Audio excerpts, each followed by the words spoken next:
This is number seven podcast.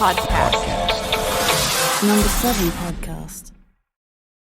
Hey bookworms, welcome back to the number 7 podcast channel. Today we're going to be talking about Percival Everett's book, James.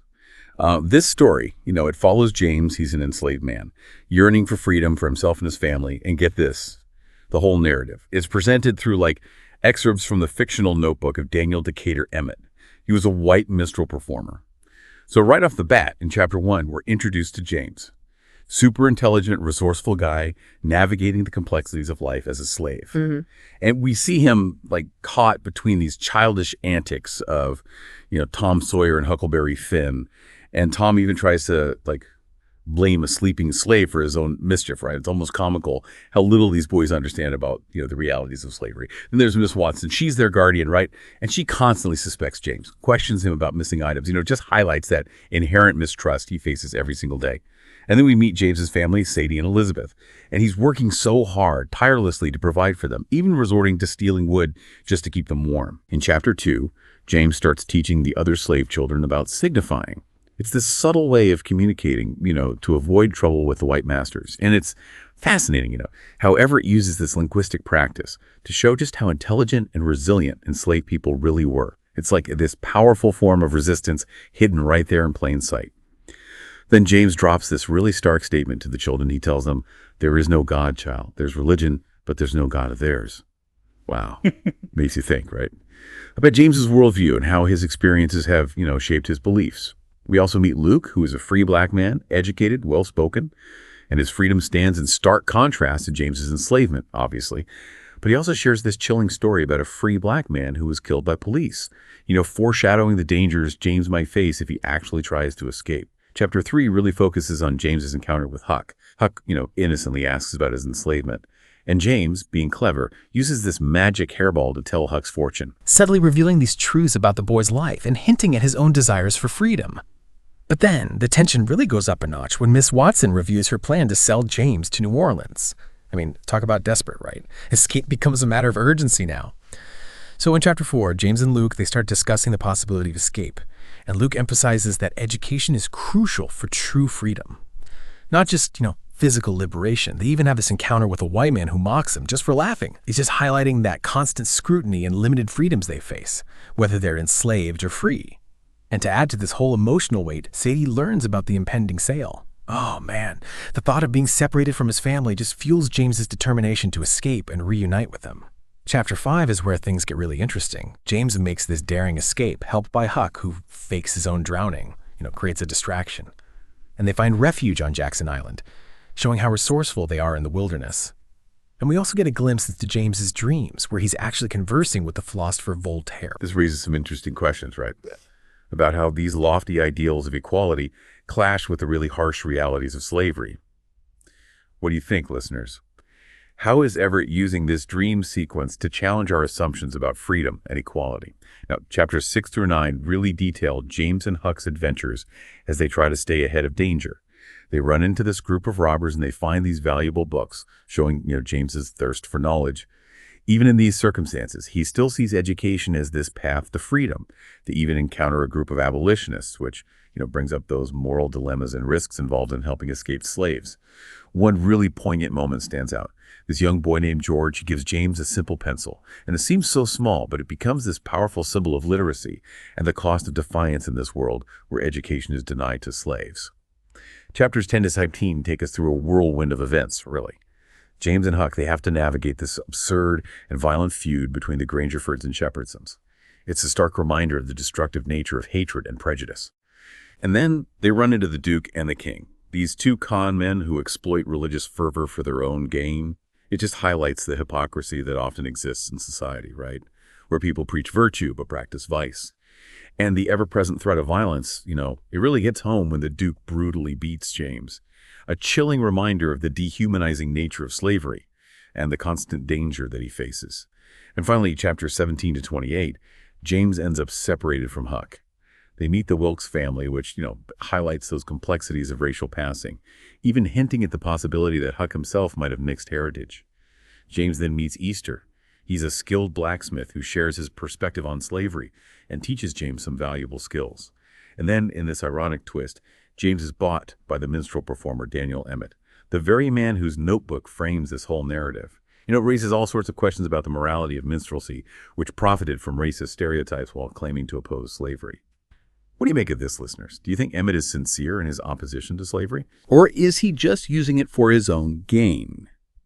Chapters 29 to 32 focus on James's time with this minstrel troupe. We see the bizarre and dehumanizing nature of the performances which perpetuate those racist stereotypes for entertainment. And even fleeting connections with white society, they prove dangerous. As James discovers when he interacts with this young woman named Polly and her overprotective father. But there is a glimmer of hope. Norman, a white minstrel, helps James escape.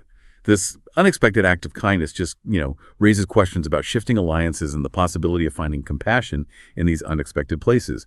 The section ends with James fleeing the troupe, and it leaves us wondering about his fate. Now, if you're enjoying this, hit that like button and share it with your friends. Also, if there's a book you'd love for us to cover, let us know in the comments below. We always love hearing your suggestions. All right, welcome back to Number 7 Podcast channel. Pick you up right where we left off with Percival Everett's James. And trust me, things are going to get even more interesting. So part 2 starts off, and phew, what a relief. James is alive. But, his journey, it's not over yet. He's still searching for his family and facing all these new dangers and some unexpected allies along the way. And get this. In the first chapter, we find out that Norman, the white minstrel who helped James escape, well, he's rejoined him. And their bond, it just gets stronger as they have to rely on trickery and disguise to survive. It's crazy, right? How shared experiences, especially facing danger, can forge these unlikely friendships. And then, oh man, there's this moment of almost absurd irony. They meet this lawman named McCart, and he unknowingly directs them right towards a potential slave buyer. It's like fate is playing this cruel joke on James, constantly reminding him just how precarious his situation is. And then they have this brief but kind of intriguing encounter with this old woman. She's churning butter, right? And there was this sense of hidden knowledge, a whisper of a network of support among the slaves. It really makes you wonder about, the silent ways that information was shared or resistance was fostered back then. But James's situation, it takes a turn for the worse when he ends up working for this sawmill owner, Henderson. And this just shows us another layer of hardship and exploitation. Even with the war going on, the fight for freedom, it's far from over. But there is a glimmer of hope when Sammy, this young enslaved girl, joins their quest for freedom. This adds a whole new dimension of responsibility to James's journey, right? He's not just fighting for himself anymore, he's also fighting for Sammy's future. Chapters 6 to 8, oh man, they're like this tense race against time. James, Norman, and Sammy are trying to escape from Henderson. And their flight through the woods, it's just filled with fear, that constant threat of capture. It really highlights their resilience and determination, though. They manage this dramatic escape down a river, but then tragedy strikes. Sammy, she loses her life. It's heartbreaking, really, and it leaves a deep impact on both James and Norman. It forces them to confront, the heavy cost of freedom. In chapters 9 to 12, the tension keeps building. James, driven by grief and a thirst for retribution, he kills Hopkins, the cruel overseer. It's like a culmination of all the pain and suffering he's endured. A really visceral act that just highlights those consequences of unchecked brutality. And then fate intervenes again. James encounters Huck one last time. Their paths cross, reminding us of that connection they forged amidst all this chaos. But their parting, it's bittersweet. James realizes that Huck, despite his good intentions, he can never really understand the depths of his struggle. And then finally, the moment we've all been waiting for, James is reunited with Sadie and Lizzie. It's such a moment of triumph amidst all the struggle, a real testament to the power of love and perseverance. And the book, it culminates in this powerful act of defiance, the burning of the plantation. It symbolizes a break from the past, the hope for this better future. But that future, it still remains uncertain. The ending is deliberately ambiguous, leaving us to ponder the complexities of freedom and the lasting impact of slavery. It's a reminder that the fight for justice, it's an ongoing process, and the scars of oppression, they run deep. All right, welcome back to the Number 7 Podcast channel. Wrapping up our deep dive into Percival Everett's James, and wow, what a journey it's been, huh? We left off with James finally reunited with Sadie and Lizzie. The plantation was burning, a kind of symbol of that break from the past, that hope for a new beginning. But, the road to freedom, it's rarely ever straightforward. So part 2, it continues with James, Sadie, Lizzie, Morris, and Buck all heading north, seeking a life free from slavery, But even as the war's raging around them and that promise of freedom is kind of hanging in the air, well, they still encounter these reminders of just deep-seated prejudice and violence, the kind that still permeates society, And there's one encounter, it's particularly chilling. James is almost captured and sold again. And the person who almost betrays him, it's Norman.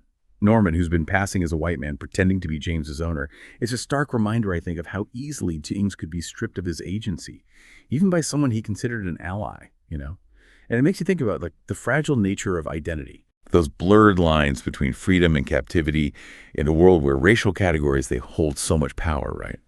And along their journey, they actually cross paths with that mysterious old woman we met earlier. Remember her? The one churning butter. Her silent gaze, that kind of enigmatic presence, it hints at this hidden network of support among slaves. This subtle form of resistance that's operating just beneath the surface of white society. It's a reminder of, I think, the collective strength and resilience of enslaved people, even when facing, such overwhelming oppression. Then James ends up working for Henderson again, that sawmill owner we met before, and he experiences yet another form of exploitation. It shows that even as the war promises to end slavery, that fight for true freedom, well, it's far from over. We do see a glimmer of hope, though, when Sammy, that young enslaved girl, rejoins them. But tragedy strikes. Sammy loses her life. It's a devastating loss, and it really underscores, I think, the heavy cost of freedom and the just brutal reality that black lives are so easily discarded. And James, driven by grief and anger, he confronts Hopkins, the cruel overseer, and he kills him. It's this culmination of all that pain and suffering he's endured. A very visceral act, that highlights those consequences of unchecked power and brutality. And then in one final twist of fate, James encounters Huck again. Their paths cross one last time. It's this reminder of their connection, forged amidst all that chaos and adversity. But their parting, it's bittersweet, James realizes that Huck, despite all his good intentions, can never truly understand the depths of his struggle. And the book, it ends with James, Sadie, and Lizzie together again. They faced unimaginable hardships, loss, betrayal. But their love for each other, it's endured. And the ending, it's open-ended. It leaves us pondering those complexities of freedom and, those long-lasting scars of slavery. It suggests that the fight for justice, it's an ongoing process, right? And that quest for equality continues even after those physical chains are broken. So what can we take away from James's extraordinary journey? Maybe it's a reminder that hope and resilience, it can flourish even in the darkest times. Maybe it's a call to action, urging us to keep fighting for equality and justice in our own world. Or maybe it's just simply an invitation to dig deeper into the complexities of history and confront those uncomfortable truths that continue to shape our present. So what resonated with you the most in James? What parts of the story stood out to you? Let us know in the comments below. And there you have it, listeners. That concludes our look at Percival Everett's James. Hope you found it as thought-provoking and captivating as we did. If you have any other books you'd like us to, explore, just let us know in the comments below. We're always on the lookout for our next literary adventure. And if you enjoyed this, discussion, be sure to subscribe to the Number 7 podcast channel. We're always exploring thought-provoking books and ideas. Thanks for listening, folks. We'll catch you in the next episode.